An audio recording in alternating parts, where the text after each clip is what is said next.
Whoa, whoa, whoa, whoa, whoa! It's full of fuel. Some almost done line. This right here.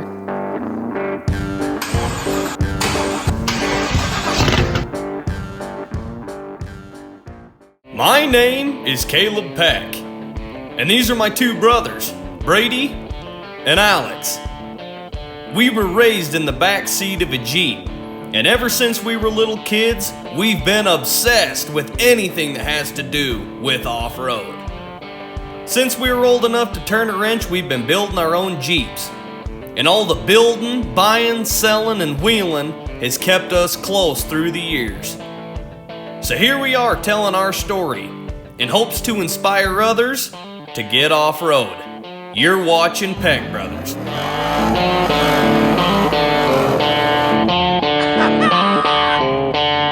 What's up, everybody? We're here in the garage working on the Jeep. We got something special coming today. Today we're measuring for limit straps. We've never ran those, have we? No, nothing's ever had limit straps. But if we jump it, we're gonna need limit straps. For sure. What else are we doing? I'm finishing up the plumbing today. All of our hydraulic lines are going to be done and checked off the list today. All of our hydro boost is tied in, our cooler, our reservoir, all of that is done. So I think we probably are getting pretty close to starting this thing. We're tightening fittings up. I gotta do some work on the cross member in between the shock hoops, and we're gonna fire it up today. Not even kidding. It's starting today, if it will, hopefully. We're gonna try and start it today, but if it doesn't start, it still counts. This is as good as hitting the first obstacle.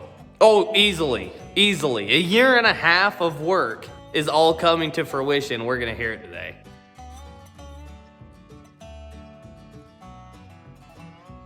All right, so we got the front end jacked up. We're measuring for limit straps. Here's our top limit strap bracket. So I'm gonna just take a tape measure and go from the center of the bottom eyelet up to the top, and we're at exactly 19 inches. All right, so we measured 19 inches, but I don't really know how long of a strap we need. Okay, so real simply put, we've got 19 inches of total length from eye to eye. Bolt, center of bolt to center of bolt. The calculation is 1 inch per stretch, so your axle is really heavy. That cloth limit strap is going to stretch. Every 12 inches, you're going to stretch 1 inch. The mathematical equation is 0.083. So you're going to go 19 inches times 0.083 equals 0.1577. We ain't splitting hairs here, but if we remember 1.57, so 19 inches minus 1.57 is about a 17 and a half inch limit strap. Between a 17 and a 17 and a half. So we're gonna get online, see if anybody makes a 17 and a half. If not, we're gonna go with the 17, and that should get us pretty much all that we need for these limit straps on Cade's Jeep. Now we gotta measure for the rear limit straps, because we'll end up forgetting, we'll end up thinking, oh yeah, we measured for limit straps, but we only measured for the front. So we're gonna get the rear up in the air, see if we can get that measurement dialed in. So we're just gonna throw my hitch in here. This hitch that Brady bought, his hitch that Brady bought. Yeah. For him, for Brady. My hitch that's Brady's.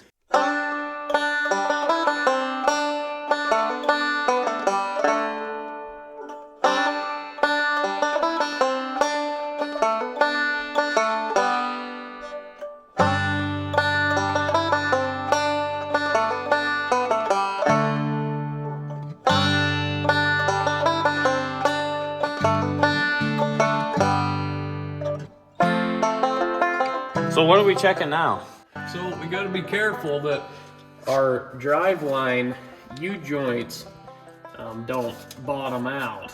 And right now they're touching, but we haven't set our pinion angle yet relative to our transfer case. So we probably should have done that before we jack this up, but I think this thing needs to be rotated up, which is gonna help our driveline angle. We should be in good shape. We got a lot of slip here though. Yeah, there is a fair amount of slip on that cat. But if this rotates up, that's gonna make that smaller. So we're in good shape still. The reason that we wanted to check that, if the driveline gets too steep, the U-joints will bottom out and the whole driveline will bind.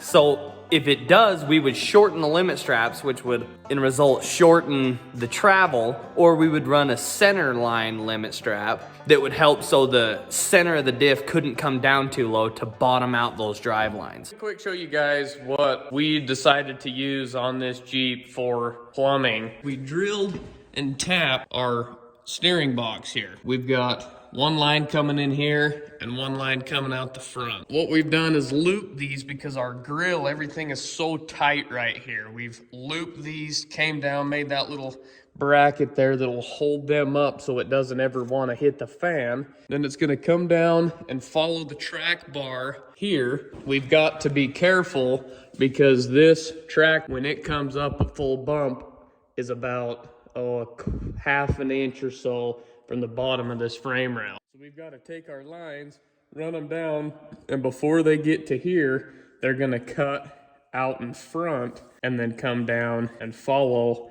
this to our ram. You can kind of see them loop around here, fitting. So you got to be really careful here on which way you put these because they cannot be reversed. So what I did was I went and pulled out this fitting here that adapts NPT on this side to 6AN on this side. That screws right in here. You can see that piston inside that.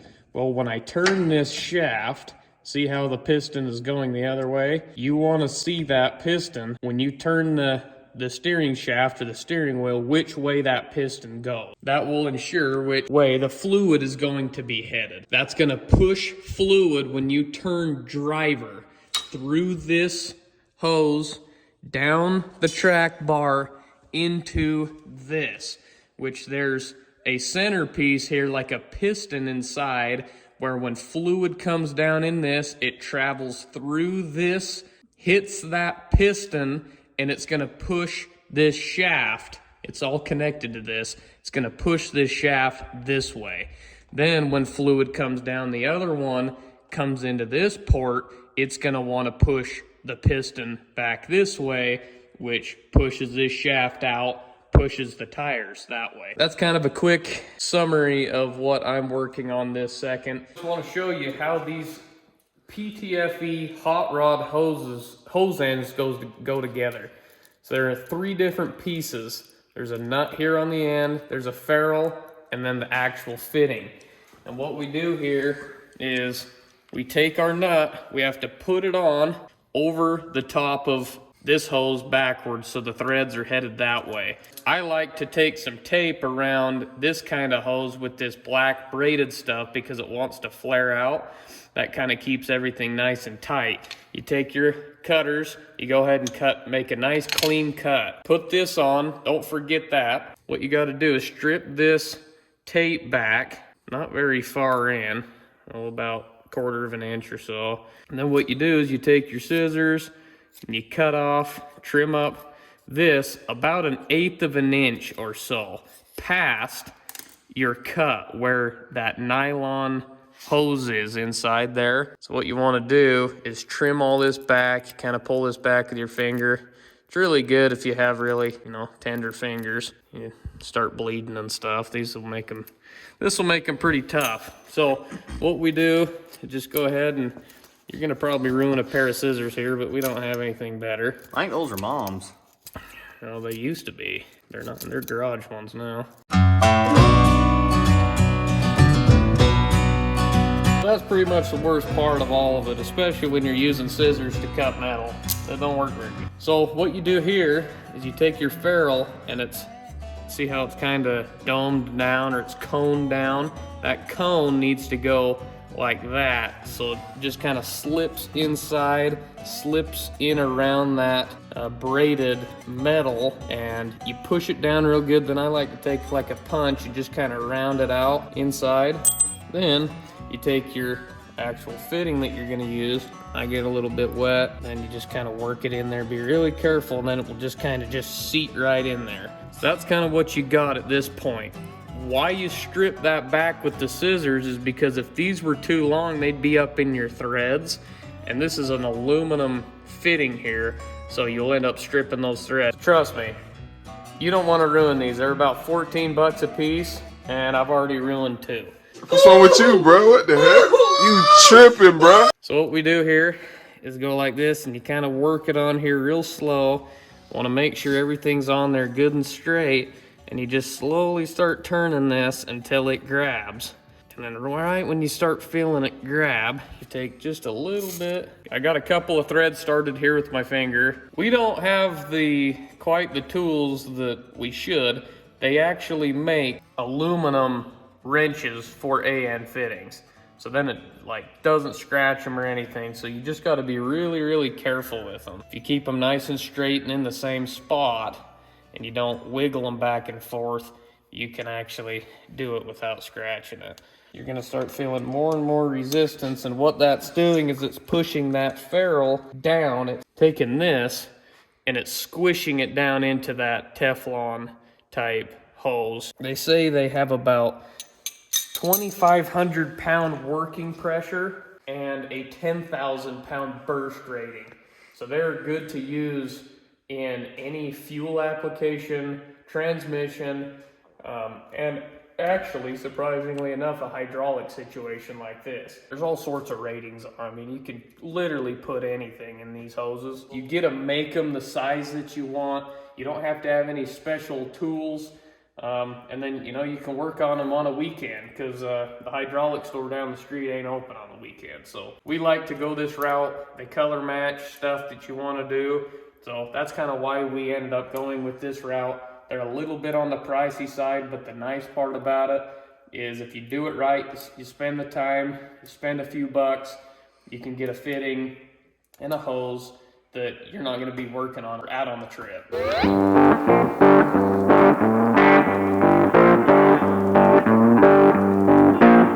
All right, working on the crossbar right now in between the 2 shot coops. Brady's been making fun of me because I've changed where the reservoir is. That's the 3rd time. So, but it's done now. I'm not moving it. So this is what we got.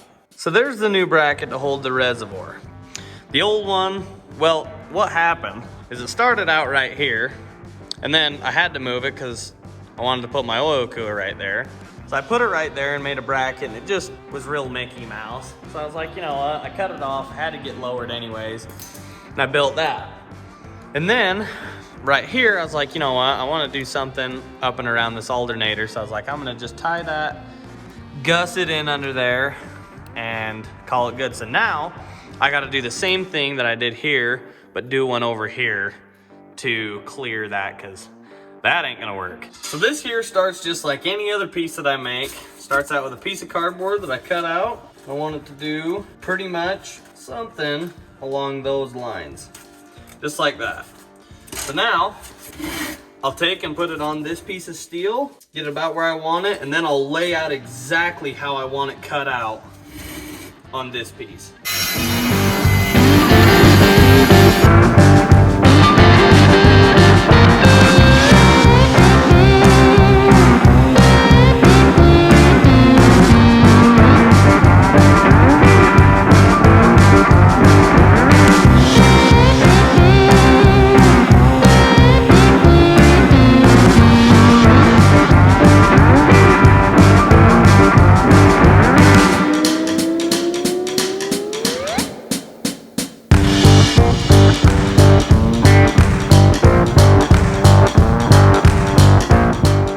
Cross members on and done.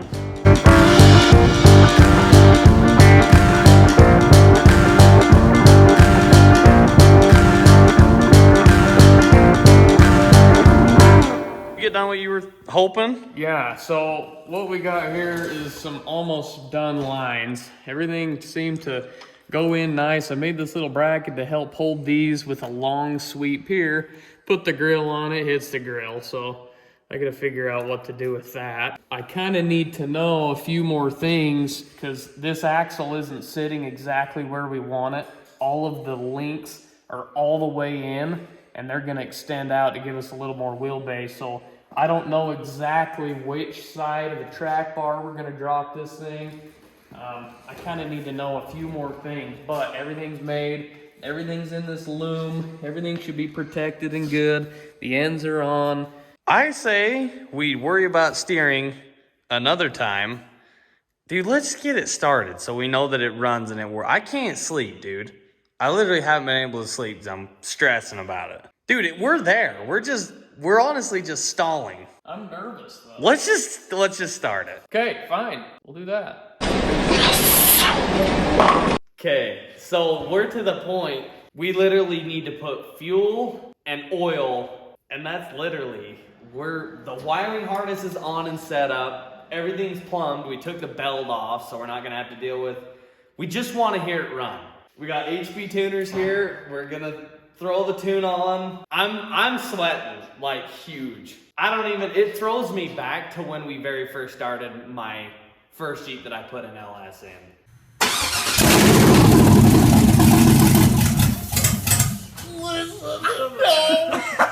My gosh. I saw the fire. Yeah, it blew. Oh my god. It runs. It runs. You know, it's just priming the fuel out of it. You know, that's what's going on. It just ran. That just ran. Ready? Should we do it again? Yeah, go.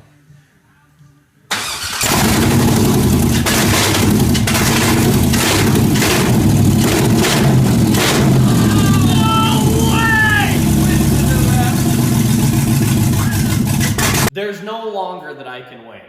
I'm done waiting. I told my wife it was gonna be running today, so that means it has to. What if it don't start? Honestly, if it doesn't start, I won't be that surprised, but I don't know what on earth it could be if it doesn't start. Well, actually the mass airflow, it could be the mass airflow, but other than that, I don't know. It should fire though. It should fire, it just probably wouldn't run very good. Dude, I can't do it anymore. Let's put some fuel in. Is it gonna work? You know, like if some professional's done it, it's like, oh, it better start. But like, if something doesn't start, it's on us, you know? Dude, it's full of fuel. It's clear full of fuel. Which one is oil? It's that Napa.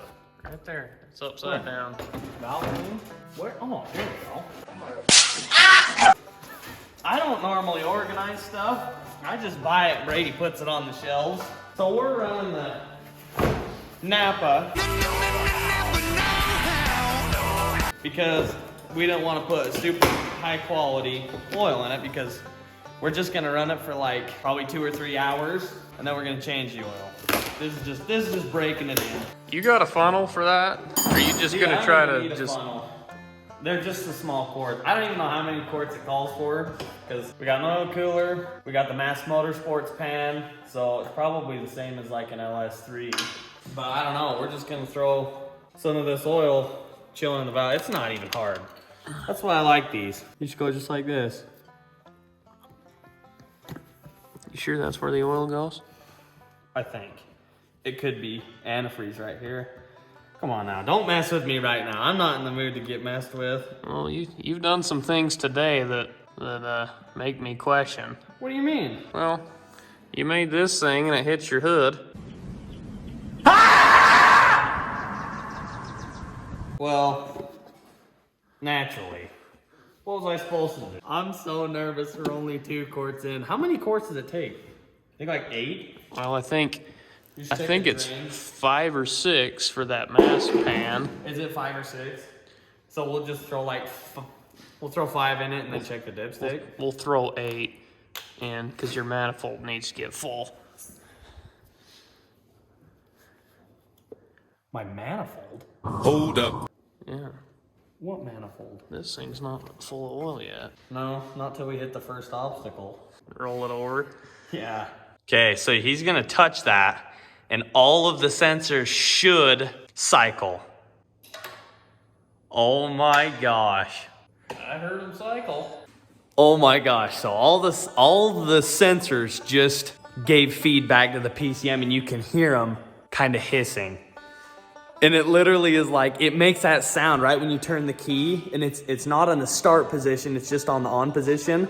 You'll hear all of them, and it throws me back to my old Jeep. And it's like right before it starts. It's that LS sound. Oh my gosh. Okay. So hold on. All we have to do though, we gotta prime the fuel system, and we don't have a Schrader valve. It might not start right up because it's gonna have to bleed the air through the system because I'm not running the stock fuel rails. You gotta tell me though if my, I haven't hit the pedal on my throttle. So if it moves, everything is pretty much gone. Nothing?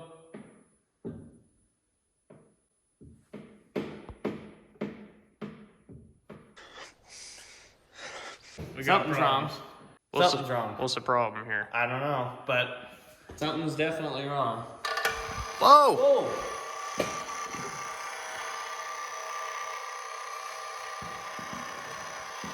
Something. That's not supposed to happen, guys.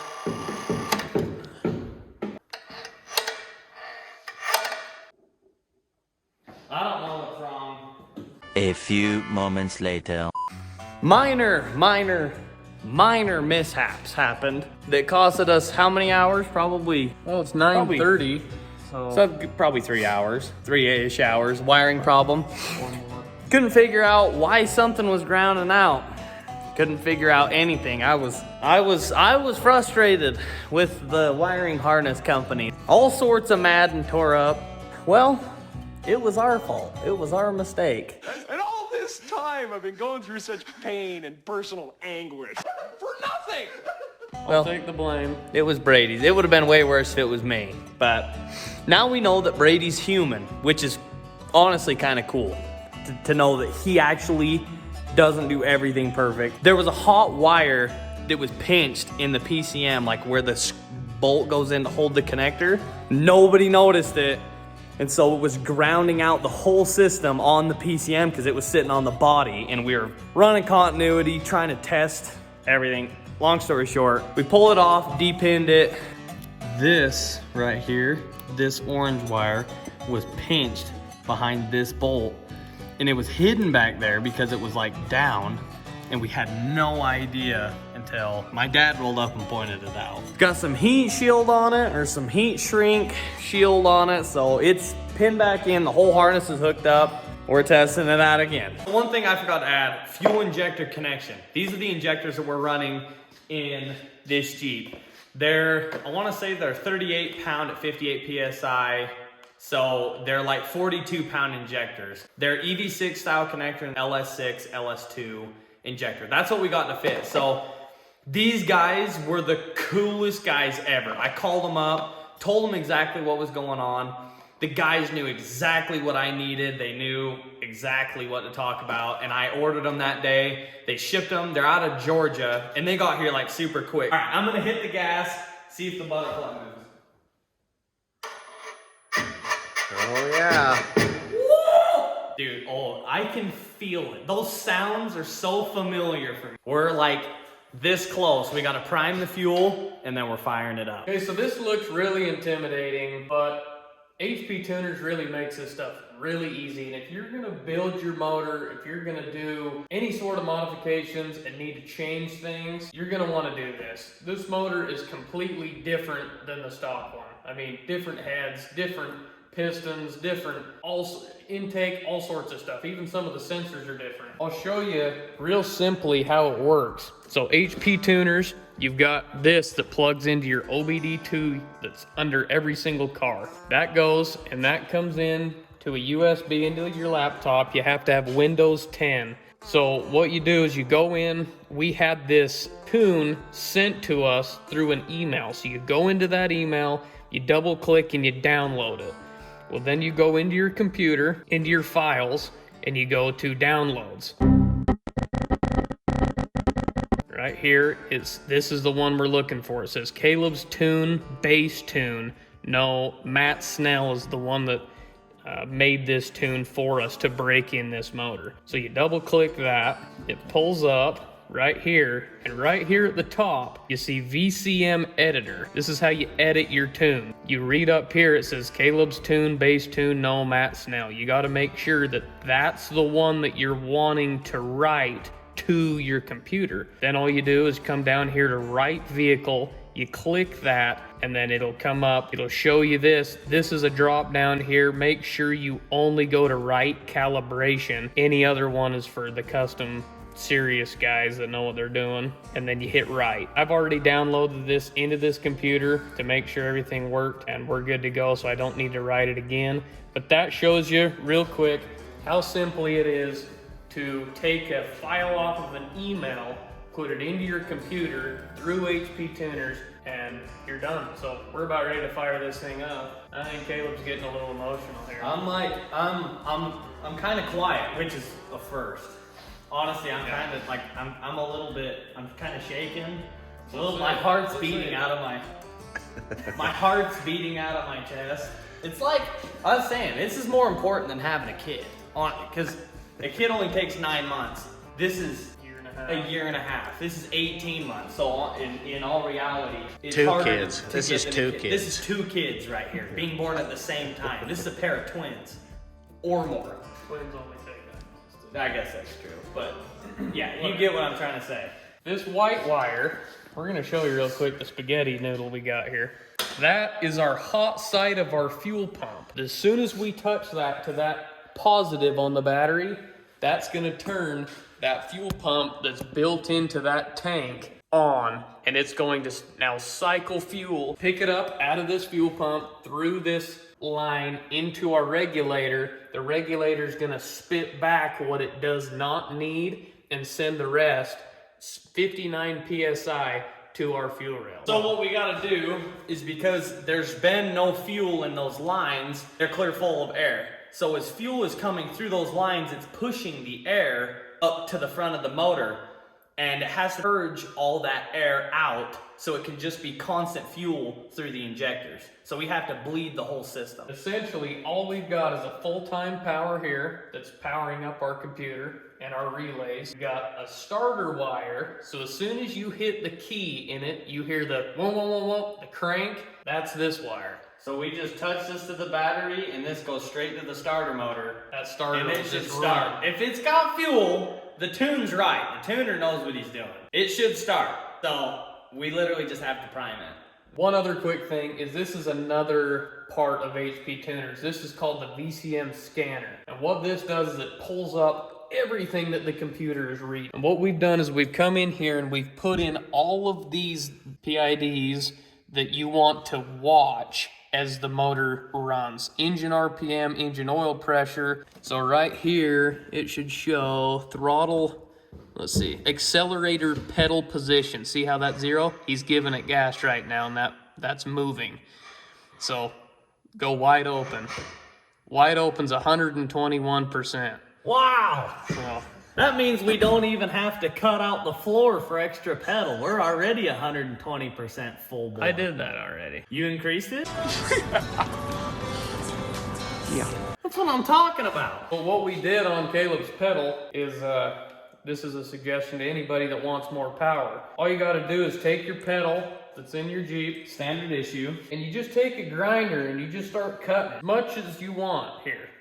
Just cut that all back, and that will allow you to give it more gas, Which creates more power. faster. So then that really you don't have to do anything to your motor if this is like the #1 modification that any street racer does. Of course. So that's why our thing is saying 121%. It's no longer 100 because Mine's a modified pedal. You want to prime the fuel. Okay, we're gonna you just watch the fittings and make sure that nothing leaks, just in case. Okay. There's been a lot of fittings get done today, and half of them are gonna be fingers out. Okay. So maybe don't like just hold it on there. Okay. Maybe go like a couple seconds or something. Okay. Kind of nervous. You ready? Yeah. Whoa, whoa, whoa, whoa, whoa! I don't know why it's that freaking quick disconnect.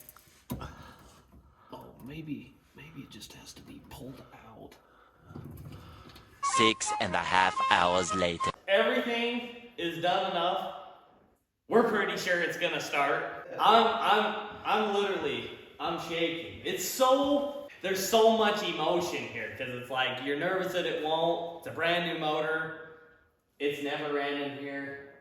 We've got a bucket of water in case it catches on fire. All right. Fuel pump. Fuel pump.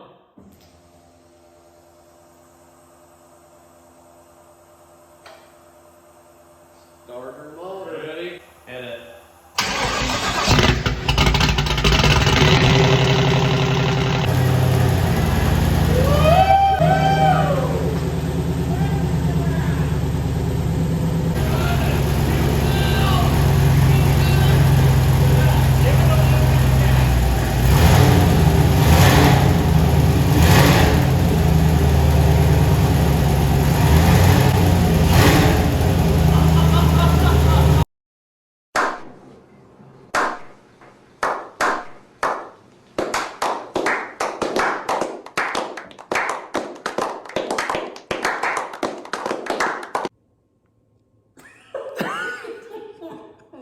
Hey, don't look at me. Braid, hit it.